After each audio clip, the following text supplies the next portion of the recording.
This evening, we will look at the record of Samson, a born hero. A couple of weeks ago, we started what is a series of teaching that I will be doing on Samson. And we learned that Samson was one of those great judges during that period of judges in the history of Israel. When Israel was ruled not by kings, but by judges. Judges that God called to that role. And that role, we learned, of a judge was especially that of a deliverer. He was not so much the one who heard cases or did things like that we think of with a judge now. But a judge was, the meaning of it was the one who delivered. He was called to deliver Israel from the many enemies that surrounded them and that plagued them because they never really did what God had told them to do to drive them out of the land when they went into the land. And the enemy that they're dealing with are the Philistines. And you can turn to Judges chapter 13. It's also important to remember with Samson what we learned last time, and that is that in Hebrews chapter 11, God says that he earned a good report, that he, by his believing, by his great believing, and he's shown as an example of that great believing, earned a good report before God, that God considered him someone worthy of commendation. When we get into the record here of Samson, as we look at Judges this evening, you're going to see a number of reasons besides what we saw from Hebrews about what God said about him in the New Testament, but a number of things right with the record of Samson that show how unique and special Samson was. We begin in verse 1 of Judges 13. And the children of Israel did evil again in the sight of the Lord, and the Lord delivered them into the hand of the Philistines 40 years. The Philistines were one of those nations surrounding them. And this is about the first that you really see them come into conflict. It's not the first time that they're mentioned. When Moses led Egypt out, he didn't lead Egypt, when he led Israel out of Egypt, and God had him, as he was directing him, as he was guiding him with that pillar of cloud by day and by fire by night, he had him take a detour right off the bat so that he would avoid the way of the Philistines. And God had them avoid the Philistines because God knew that if they came up against these guys that early in the Exodus, they definitely would have turned around and run right back with their tail between their legs to Egypt.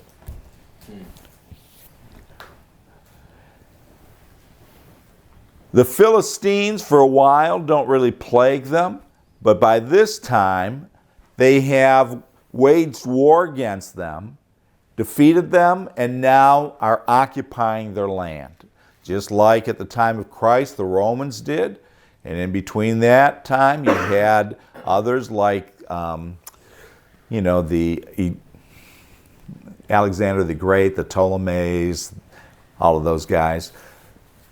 There's been times where they've been occupied, and here they're being occupied by the Philistines. And that's what Samson's job is going to be, to deliver them from them. Verse 2. And there was a certain man of Zorah, of the family of the Danites, whose name was Manoah.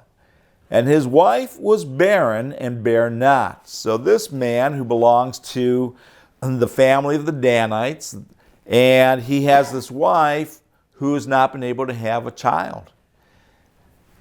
Keep reading. Verse 3. And the angel of the Lord appeared unto the woman, and said unto her, Behold, now thou art barren, and bearest not.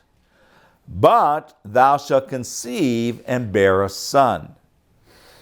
God sends an angel to this woman to tell her, what she already knows, that she's barren and can't have a kid, but tells her that she will have a son. She will conceive and have a son. There are three ways that Samson was special that are shown in that verse. First of all, there are only 4 people in the Bible whose birth was foretold or announced by an angel. Those were Isaac, Abraham's son, the son of promise, Samson, John the Baptist, and Jesus.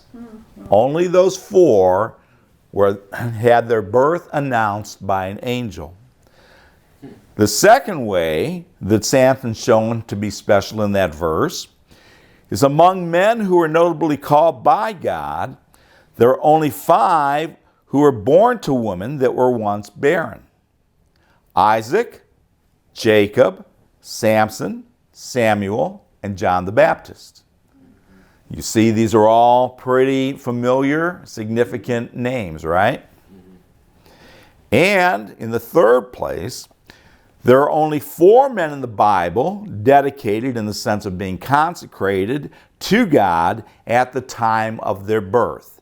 Those are Samson, Samuel, John the Baptist, and Jesus Christ.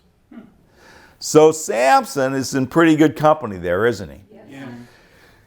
And again, it shows the importance of what Samson's life was all about, what he was going to do.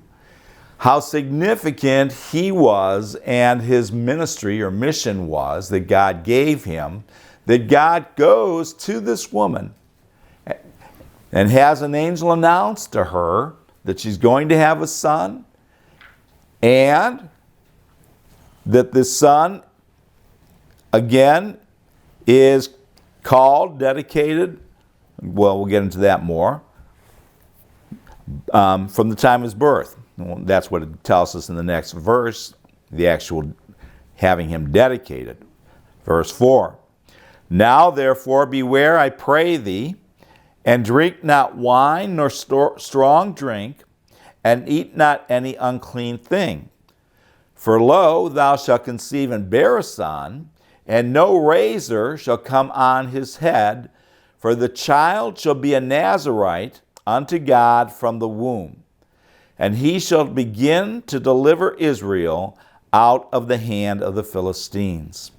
So, here again, from the time that he is born, from the time, it says from the womb, that he is to be dedicated to God. In fact, because from the time of birth, he is to be a Nazirite, some of the same things, she didn't have to cut her hair, but some of the other things that are requirements for a Nazirite, she, the mother, has to do from that point that she becomes pregnant. She is to have to not drink any wine nor eat any unclean thing. It says that Samson was, in the words of the angel, he will begin to deliver Israel out of the hand of the Philistines. He's going to begin the job. He's never called to complete that job. It's never promised that Samson will completely deliver them out of the hand of the Philistines. He starts doing it. And when Saul becomes king, he will fight against the Philistines. And when David becomes king, we know that he fights against the Philistines. One was a real big guy. David is the one that finishes the job. Samson starts it, David finishes it. After David defeats the Philistines, they are never a threat again. In fact, they're never even recognized as a nation again. Wow. The Philistia was made up of a number of city-states, just like, Greece was made up of city-states like Sparta and Athens. So was it with Philistia. But after David finishes with them, they're no longer recognized as a nation. It's just now those individual city-states. Now in verse 5, we see that the angel tells Samson's mother that he is to be a Nazirite, that he is called already to dedicate his life to God and to take on this special vow.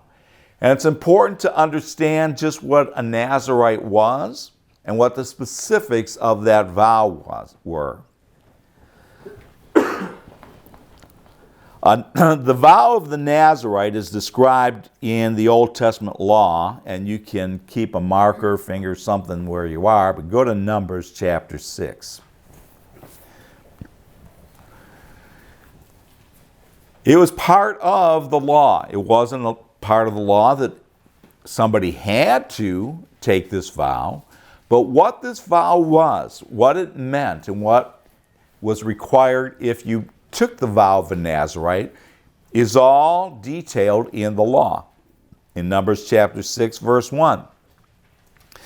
And the Lord spake unto Moses, saying, Speak unto the children of Israel, and say unto them, when either man or woman, so a woman could do this, shall separate themselves to vow a vow of a Nazirite, to separate themselves unto the Lord, he shall separate himself from wine and strong drink, and shall drink no vinegar or wine, or no vinegar of wine, or vinegar of strong drink. Neither shall he drink any liquor of grapes, nor eat moist grapes, or dried. Couldn't even have raisins. All the days of his separation shall he eat nothing that is made of the vine tree, from the kernels even to the husk. Nothing that at all came from the vine that would go into making wine. Verse 5. All the days of the vow of his separation, there shall no razor come upon his head, until the days be fulfilled, in the which he separateth himself unto the Lord. He shall be holy, and he shall let the locks of the hair of his head grow. You can see from that verse that it wasn't necessarily a lifetime commitment. It wasn't necessarily a lifetime vow. In Samson's case, it was. But that wasn't always the case. That there was a certain term, whatever they were called to do, whatever they vowed themselves to do, but during that time, there are some strict requirements. The heart of it, all of the specifics are symbolic of the inner commitment. These outward restrictions, these outward stipulations are all symbolic of that inward commitment, that unreserved commitment and dedication to serve God, to carry out what God's called them to do. And that's what's important about the vow. The vow was signified by abstaining from certain things that we just read, but I'll go over it again. The Nazirite could not drink wine, vinegar, grape juice, or eat grapes, raisins, or their seeds or skins. The Nazirite could not allow the hair to be cut for the duration of the vow. And in the third place, the Nazirite could not touch corpses or graves, even those of family members.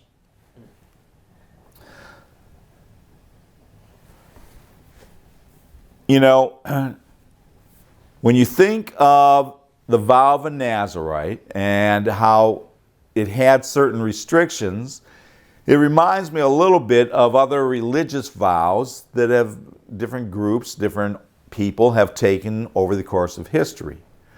Some still to this day. Roman Catholic priests have certain vows that they take. they take a vow of celibacy, that when they become a priest, they vow that they will not get married, that they will live a celibate life. And they vow that they will live in a religious community of some sort, whether that's at a church or in a monastery or whatever the case may be. Buddhist monks, they also take religious vows. They take a vow of poverty, and they take a vow to live by the monastic code, which is 227 rules governing daily life. So they got a lot to remember. More commonly and more widespread, when we think of vows, we think of marriage vows. And those marriage vows are supposed to be a vow for life. Now, in our culture, in our society, sadly, that's not always the case, but it's the vow that people say at the time that they get married, if they're doing it in a service and a ceremony that, you know, is worth having. I don't understand, you know, the just totally made up ones. Why bother?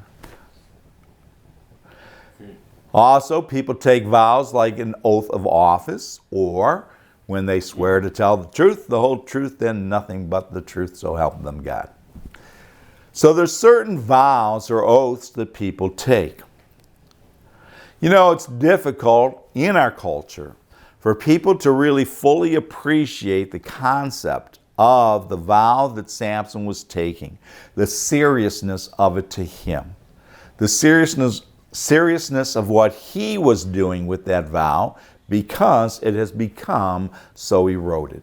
Because the very concept of a vow or an oath or a pledge has become so degraded that it's difficult for people to really fully appreciate what this meant in Samson's heart. But you have to try to appreciate what he did in order for you to recognize the effect that it had on him when he broke it, the outward. Look at Numbers. Oh, you're in Numbers. Look at Numbers 30. Numbers 30, verse 2, talking about a vow and how important they were. If a man vow a vow unto the Lord, or swear an oath to bind his soul with a bond, he shall not break his word. He shall do according to all that proceedeth out of his mouth. So when a man's going to make a vow, then he needs to keep it. He needs to mean what he says and do what he says. Ecclesiastes chapter 5.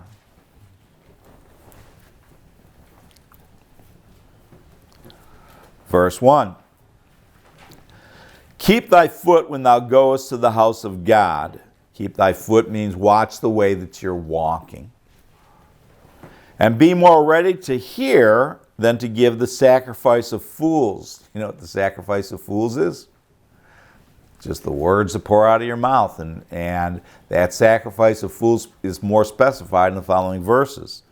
For they consider not that they do evil. Be not rash with thy mouth. Don't be too quick with what you say.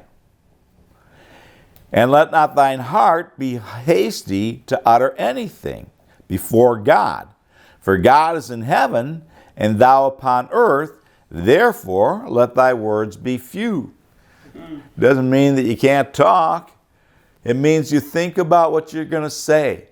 And you recognize when you are, first of all, even just praying or talking to God, that who you're talking to, and your words are indicative of recognizing that you're talking to God that created the heavens and the earth. But more specifically in this context, that the things that you tell God you're going to do, you better mean it. You better mean it if you're going to make a vow. Verse 3. For a dream cometh through the multitude of business, and a fool's voice is known by multitude of words. You know, you may have heard the expression, it's better to be thought a fool than to open your mouth and remove all doubt. Verse 4. When thou vowest a vow unto God, defer not to pay it, for he hath no pleasure in fools. Pay that which thou hast vowed.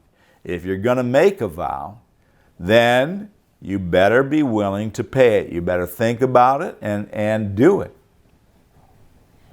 Better is it that thou shouldest not vow than that thou shouldest vow and not pay. Suffer not thy mouth to cause thy flesh to sin, neither say thou before the angel that it was an error. Well, I didn't mean to say that. Wherefore should God be angry at thy voice and destroy the work of thine hands? For in the multitude of dreams and many words there are also divers vanities, but fear thou God. You know, when a man took a vow, his words were salted. And that was the custom that they would accompany it with a covenant of salt. And boy, when you make a vow, you really need to be serious about what you're saying. You need to be ready. If somebody's going to get married, well, then they need to really have considered that and consider the commitment they're making.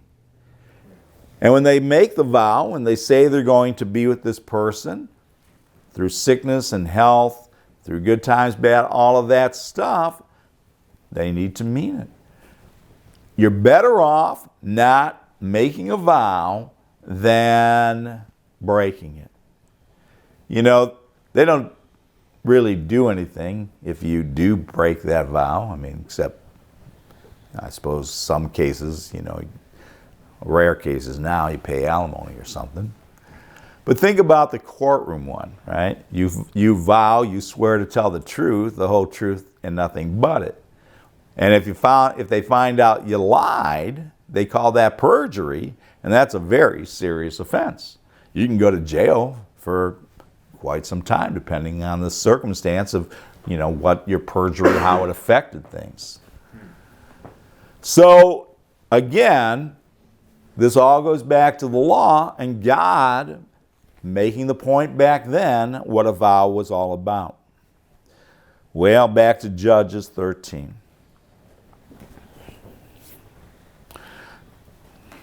We'll pick it up in verse 6. This is right after the angel comes to the woman. Then the woman came and told her husband, saying, A man of God came unto me, and his countenance was like the countenance of an angel of God. She wasn't quite sure if it was an angel. Said, a man of God looked like an angel? Wasn't sure. Very terrible. Again, now that's the King James. Terrible doesn't mean the way what it means now. It meant awesome, very imposing. But I asked him not whence he was, neither told me his name. I didn't ask him where he came from, and he didn't volunteer his name. But he said unto me, Behold, thou shalt conceive and bear a son, and now drink no wine, nor strong drink, neither eat any unclean thing, for the child shall be a Nazirite to God from the womb to the day of his death. You see, that for Samson, it was told that in his case, it was going to be a lifetime commitment. Then Manoah, that's the father of Samson, entreated the Lord and said, O my Lord, let the man of God which thou didst send come again unto us, and teach us what we shall do unto the child that shall be born. Well, there's a smart fella, isn't it? He said, well, we're going to have a really special kid here. And we got to know how to raise him. They recognized that they didn't just naturally know what they should do to raise this child in the way that he needed to be raised. And so they pray for God to send that angel back so that he can tell them exactly what they are to do. Wow. Verse 9, And God hearkened to the voice of Manoah. And the angel of God came again unto the woman, as she sat in the field, but Manoah, her husband, was not with her. And the woman made haste and ran and showed her husband. She said, well, wait a minute, let me get my husband. He's the one that had the idea in the first place. and said unto him, Behold, the man hath appeared unto me that came unto me the other day. And Manoah arose and went after his wife, and came to the man, and said unto him, Art thou the man that speakest unto the woman? And he said, I am. And Manoah said, Now let thy words come to pass. How shall we order the child? And how shall we do unto him? How shall we raise him? What are the things that we should teach him? What do we need to really especially communicate to him and train him to do? And the angel of the Lord said unto Manoah, Of all that I said unto the woman, let her beware. She may not eat of anything that cometh of the vine, neither let her drink wine or strong drink, nor eat any unclean thing. All that I command her, let her observe. And Manoah said unto the angel of the Lord, I pray thee, let us detain thee until we have made ready a kid for thee. Now that doesn't mean a kid like a little boy or a little girl. It's talking about a goat. I always wonder why children got called kids. Where did that start and why? You know, because they were cute or they were that much trouble? I'm not sure which. And the angel of the Lord said unto Manoah, verse 16, Though thou detain me, I will not eat of thy bread. And if thou wilt offer a burnt offering, thou must offer it unto the Lord. For Manoah knew not that he was an angel of the Lord. He said, you know, if you're going to keep me here for a while, you know, okay, but I'm not going to sit down and eat. And if you want to have some kind of an offering, well, then you do an offering to the Lord. Verse 17. And Manoah said unto the angel of the Lord, What is thy name? That when thy sayings come to pass, we may do thee honor. And the angel of the Lord said unto him, Why askest thou thus after my name, seeing it is a secret? Poor Manoah, he didn't know it was a secret. But the angel said, Hey, I'm not telling you anything, everybody. My name's a secret. Wow. Verse 19. So Manoah took a kid with a meat offering and offered it upon a rock unto the Lord. And the angel did wondrously. And Manoah and his wife looked on, for it came to pass, when the flame went up toward heaven from off the altar, that the angel of the Lord ascended in the flame of the altar. And Manoah and his wife looked on it and fell on their faces to the ground. But the angel of the Lord did not appear to Manoah and to his wife. Then Manoah knew that it was an angel of the Lord. I guess that kind of would take all the dollar out of it, right? How wonderful and how really just incredible that God does all this and makes this strong, strong impression on them. You think that they'll always remember the circumstance of their son's birth? Yeah. Do you think they'll remember what the angel told them? Yeah. They will train Samson and drive that into him. He'll be told, I'm sure, many times what the angel came and told them. And he will be told and made to understand the vow that he was to live. The vow that was put upon him before he was even born. But that he was shown how important it was and how clearly this was something from God.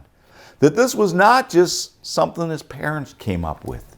It wasn't just something that, well, we'd like our son to serve the Lord. No.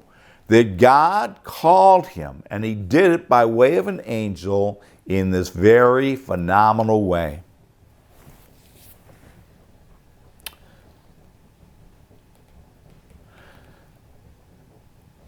Verse 22. And Manoah said unto his wife, We shall surely die because we have seen God.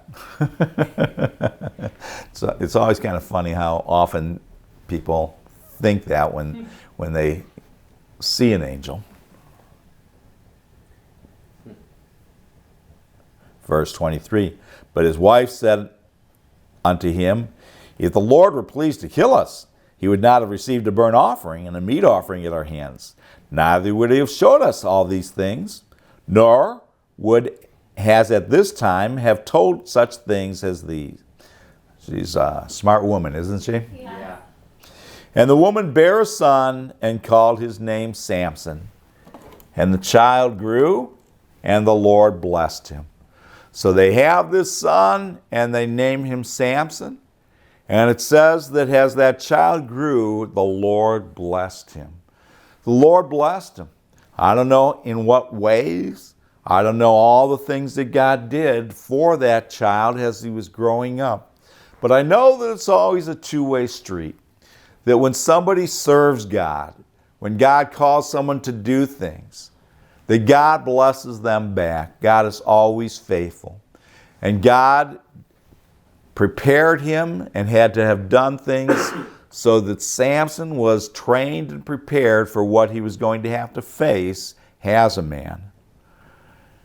And even before he is a man, in verse 25, it says, and the Spirit of the Lord began to move him at times in the camp of Dan between Zorah and Eshtaol.